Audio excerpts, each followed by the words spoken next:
us have firm instructions to deal with bandits mercilessly and make sure that the deaths that we have experienced in many parts of our country, especially the North Rift, do not occur again.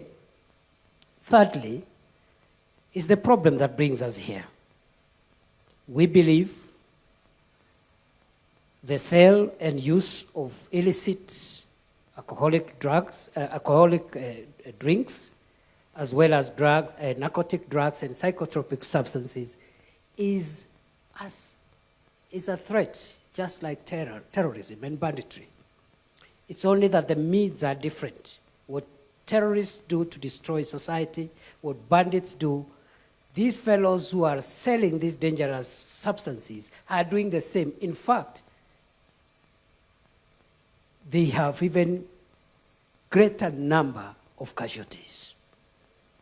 Number 4, we have determined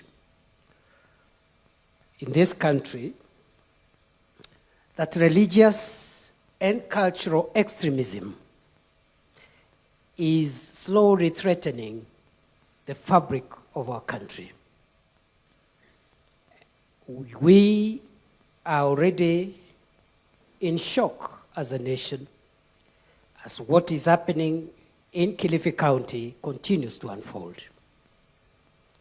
And Your Excellency, if we can allow what happened in Shakahola to pass just like any other security breach, we will have a case to answer to posterity and to future generations of Kenyans. I believe, without a doubt, that the very unfortunate and unforgettable incident in Shakahola should be a turning point on how we handle our national security, and all criminals and thugs and terrorists who are hiding behind Christianity or any other religion for that matter. We have decided, as the Interior Ministry, we will crack down on them with the same vigor, same strength, same focus, same clarity of mind as we are doing with the bandits, terrorists, and the sellers of illicit alcohol and drugs.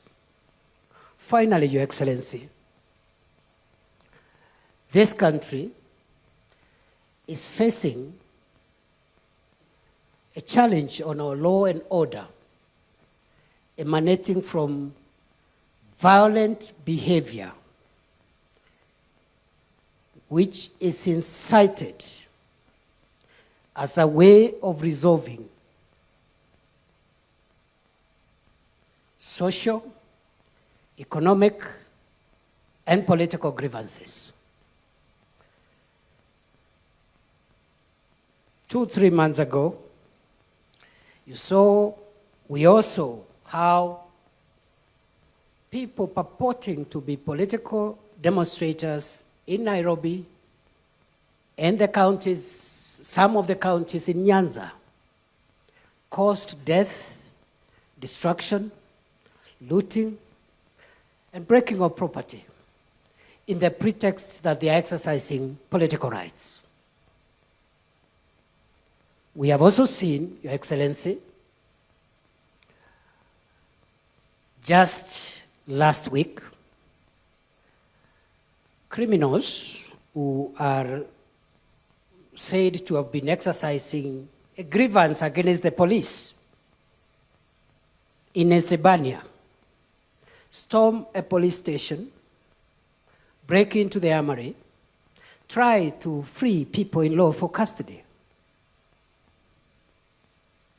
Your Excellency, I'm on the way there to Isibania. No country worth its salt can tolerate that kind of behavior. It doesn't matter what the grievances are. I know, Your Excellency, we have a problem. The DIG has spoken here, but he has not been as candid as perhaps I can be as his minister.